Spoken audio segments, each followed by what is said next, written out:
ورحمة الله وبركاته ولا لها قيمة بدن كسر هذا كو سومالي ميديا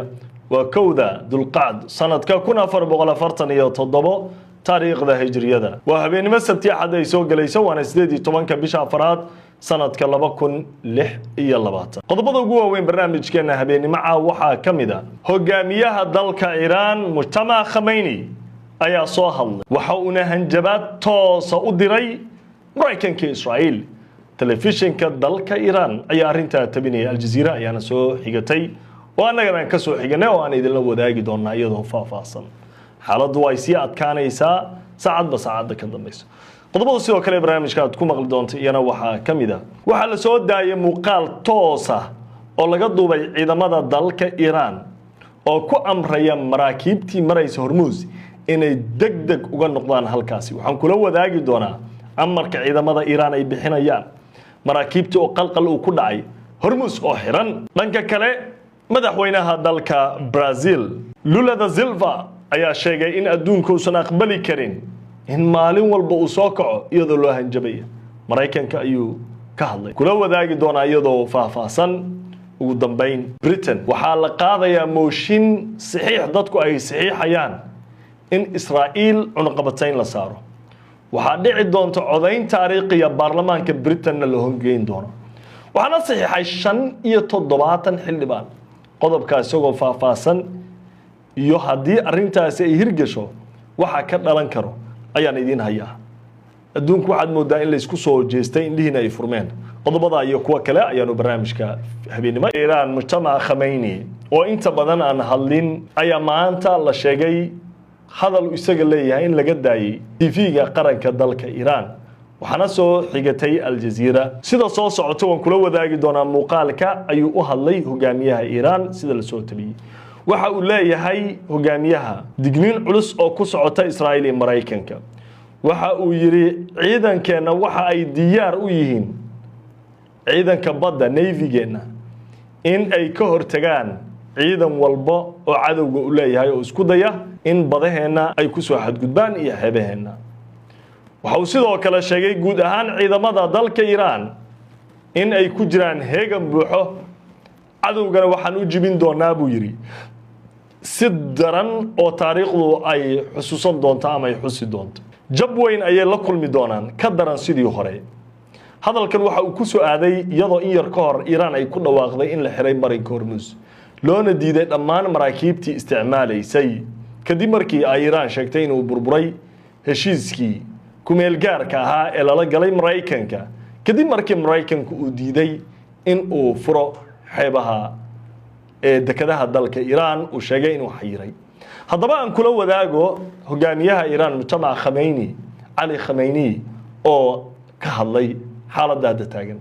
توسنا دیگنین او در امریکن کسرا ارتش اسلام اینک همچون دو جنگ تحمیلی سابق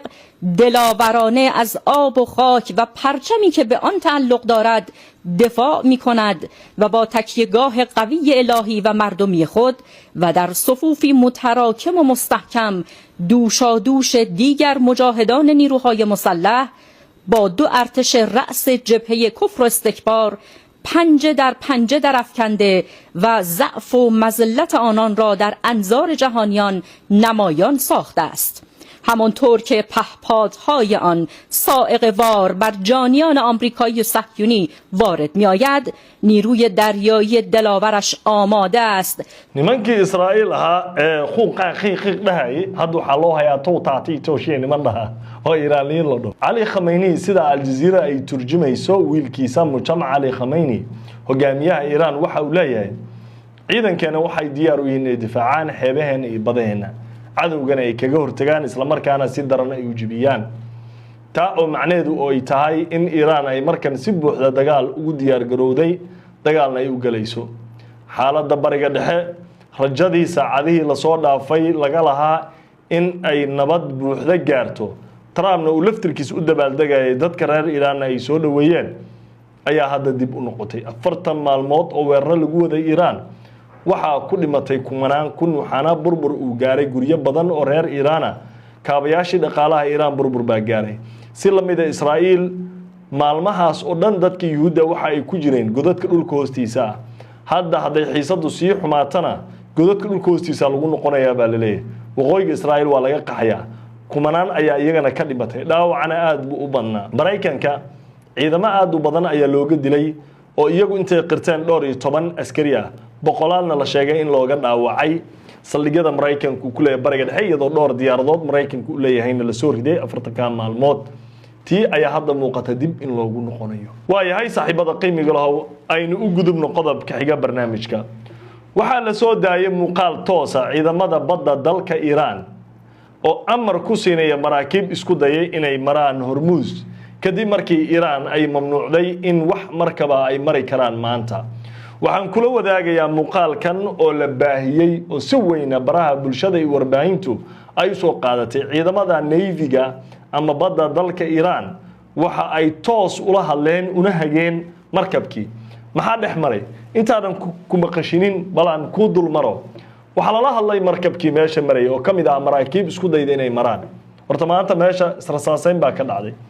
waa la hadlay waxa lagu yiri ha isku dayina inaad soo martaan meeshan la idinimo ogolo waa ay xiran tahay noqda amar buuxa ayaa la siiyay lama xaqiijin karo in markabkaasi uu ka mid yahay maraakiibtii halka lagu rasaaseeyay in kale balan idinla wadaago waxa dhex maray oo si weyn loo baahiyay Iranian Navy, this is Bhagyalakshmi. Go ahead, sir. I read you loud and clear. Good evening, sir. This is Iranian Navy. Afternoon. The strait is locked and pass from that is forbidden. And there is no any permission for you to use from the strait. You are ordered to go back to your departure immediately. You are ordered to go back to your departure immediately. Do you get my message? Okay, copied your message. I will turn back and there is no permission to transit Hormuz. That's correct, sir? Yes, sir. There is no any permission for you. You are ordered to go back. And wait to get permission. Okay, wait for the permission. Thank you. Okay, thank you. Back to 16 out. Thank you. Back to 16 out. sheekada waxa ay sheekada dhex martay markabkii isku dayay aan malaynay inuu yahay markab laga leeyahay Bangladesh waxa uu loo sheegay kadib markii la hadlay in isaga wax dhibaato aan la gaarsinaynin laakiin fasax uu haynin in uu gudbo sidaa darteed waxa la yiraahdo wax intervention ah faragelin lagu sameyn waxba aan lagu soo tuurin noqo ma fahamtay waxa aan kala hadlay baa leeyahay uu ku cali waxa uu leeyahay waan ku fahmay waxaad leedahay permission ama fasax uma haysatid inaad marto marka macnaheedu waxa ay tahay noqo ha waa sidaa noqo wala safgarad rag waa kala baqeen waxa uu leeyahay waa yahay waa noqonaynaa we turning back dib ayaan u laabanaynaa Englishka ayaa lagu wada hadlay macnaheedu waxa ay tahay ciidamada Iran waxay si buuxda hadda u xukumayaan maamulayaan marinka Hormuz dhaqaaliga adduunka shidaalki mar kale afku ciida darsanaya dad badan baa ku farxay maanta in Hormuz la furo qaar baa maraakiib ka xayirnaayeen qaar baa shidaal ku qaaliyoobay qaar baa noloshoodu ku tiirsanayd badeecada adduunka isu gooshaysa oo ay arintani saameyn ku yeelanaysa waxaana aad ugu weyn la saarayaa hadallada isxiga ee Donald Trump iyo ballan la'aanta Iran ay ku eedeyso ah in dakadeedu wali xayiraad ay saaran yihiin waayahay saaxiibada qiimiga lahow intaynu u gudbin madaxweynaha dalka Brazil Lula da Silva oo eedeyn baan u jeediyay Mareykanka aynu u gudubno maxaa ka socda Britain sida ay warbaahinta caalamka soo tabinayso Ingiriiska waxa la wadaa mooshin la raba in baarlamaanka uu loo qabto dood looga doodaya sidii Israa'iil cunaqabatayn loo saari lahaa aad bay dadku u mucaaradeen siyaasadda Netanyahu iyo kooxdiisa marka signatures tira waxa jirta 100 signature in la helo 100,000 ayaan u jeedaa in la helo si xayaala si doodaas baarlamaanka loo horgeeyo waxa cajiib noqotay markii ugu horeysay inta aan la isla gaarin shacabka dadka saxayaasha in mooshinka la horgeeyo baarlamaanka qaybta ka ah waxa ku jira xubno baarlamaanka dalka Ingiriiska ka tirsan waliba tarayar maan 75 xildhibaana qayb ka ah oo dalbanaya in Israa'iil cunaqabatayn la saaro doodaasna baarlamaanka la horgeeyo macnaheedu waxa ay tahay rajada ah in cunaqabataynta ay hirgasho aad bay u sareysaa haddii mooshinka inta la wada saxiixo baarlamanka la horgeeyo oo xildhibaano ay u codayaan ingiriiska xildhibaanadiisu u codayaan cunaqabateyn la saaro dowladdu waxay ku khasban tahay inay sharciga u hoggaansanto cunaqabateenna la saaro Israa'iil waana arrin taariikhiya markii ugu horeysay dunida isbedel weyn baa socda waa markii ugu horeysay Mareykanka iyo Israa'iil oo iswata reer galbeedka si wada jir ah intoodii badnayd ay uga soo horjeestaan waana dagaalka Iiraan oo xitaa qaarkood ay diideen saldhigyadooda inay isticmaalaan isbeysyadooda inay isticmaalaan hawadooda inay isticmaalaan waa la diiday Mareykanka diiday NATO dhan baa diiday ilaa hadda NATO ay isku diyaarinayso suurtagalnimada in Mareykanka uu ka baxo xubinnimada uu ka yahay NATO taas bedelkeeda NATO waa inay diyaarisaa awood dhaqaale iyo mid military oo Mareykanka looga maarmayo wana sababta dalalka reer Yurub maanta iyo maalmahan bay u kulmayeen ayna uga tashanayaan aayahooda ah in sidii ay uga maarmi lahaayeen military ahaan iyo awood dhaqaale intaba Mareykanka ay u tashtaan waayo Trump waxay u badan tahay in NATO uu ka saaro Mareykanka waayahay saaxiibada qiimiga leh qodobka ugu dambeeya barnaamijkeena waxaynu habeenimadan ku soo afjaraynaa adduunka waxa qaati laga taagan yahay Donald Trump afdheeri wareer mushkilad adduunka dhan buu qasay madaxweynaha Brazil Lula da Silva oo kamida wadankiisa wadamo u ololeynaya in dollarka laga maarmo oo aad baan uga hadalnaa BRICS Brazil oo isaga ugu horeeya Russia India China iyo South Africa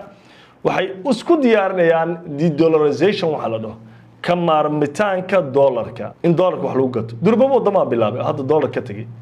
wadamada qaar waxay qabaan aragti dhahaysa in loo gudbo lacagaha digitalka ah lacag cash oo dhan baxaanshiya in la iska dhaaf oo adduunka wax lagu kala iibsado lacagaha online-ka digitalka oo kamid yahay bitcoin-ka in loo gudbo marka aan u soo noqono Lula da Silva madaxweynaha Brazil waxa uu leeyahay adduunku uma adkeysan kara mana aqbali karo in maalin walba lagu soo kaco madaxweynuhu hanjaba Trump Cuba qabsanaa uu leeyahay Cuba waa fail state buu waan qabsanaya Greenland oo Denmark Yurub ku taala waan qabsanaya buu leeyahay wadan uu dhaafa malan Soomaaliya maalin walba iska caaya inkastoo Soomaalida ay ka yeeleen asagana Ilhaan Cumar madax loo geliyay way soo fadhiisanaysaa baarlamaanka imaanaysaa waxay leedahay ninka qacwa ninka nifiyuma waa xanaaqa subaxda hadda wiiga way gasho isbuuc soo socdo wuxuu leeyahay Soomaaliya fail state Soomaaliya waa dawlad guuldareysto dhaha Soomaaliya waa kana waa marka adduunkii madaxweynihii Brazil iyo madaxdii adduunka waxay leeyihiin war ninkan sida loola macaamila boobkii kirsaanka ma dhaaf cid uu dhaafe mala qof uu dhaafayo mala xitaa xaaskiisa dacway ka taad xaaskiisa asiga way ka taaganta macnaha cid uu cafinaya xitaa Netanyahu isbuuca uu ku soo jeesto wuxuu leeyahay Lubnaan ma duqeyn karo no he can't Netanyahu waa nin kale madaxda Netanyahu ma dhaafay wixii uga dhigto labadooda wixii uga dhigto خلاص والله بنينا واحد على شيء أد وما ضحك جنيين مركب مدحوينها برازيل وحلا أرنتن الدنيا ده وين حل وهشة الدون كسرنا كومسي جريكا إلا الموقت هاي وضن لمبا لسكه هنددا وحلا العاد إيران وحكودا ينو هنددا إيران وحلا إلا صقير كنوجودا بيوضع على منا كميلين هوري قزسة سوكل وحلا وحاول بحنا مجالا دن ولا ده ترام سيتي قزلوا بحنا أبونا إيران وكودا يهرمز وحاول بحنا أبونا إن مارينكا ترامب ستريت أي الله بحنيها مارينكا هرمز ماشي عيد مارينكا ترامب هذا مركا إيران ميلو نقاجيوا شاكد وبدلوا حداي مارينكا إيران الله بحنها عاو حناقسين هالدور وحدها مارينكا ترامب الله بحنها أنا ووحو شيء وزير كان ما هدي بدأ كحيين كيسا إيران حيرينين كان ميلو رعمله ويا أي صاحب هذا قيمة لو وحي الرماها كسو كرله barnaamijyada dambe ayaad ku maqli doontaa il gaar ayaan mar kale ku hayn doonaa xaaladda bariga dhexe wixii ku soo kordhana Kow Somali Media ayaad kala socon doontaa YouTube-keeda Facebook-geeda iyo baraheena bulshada oo ay kamid tahay dhammaan TikTok iyo kulligood tan iyo kulanti dambe nabadgelyada Ilaahay dushiina haato. Assalaamu calaykum wa rahmatullahi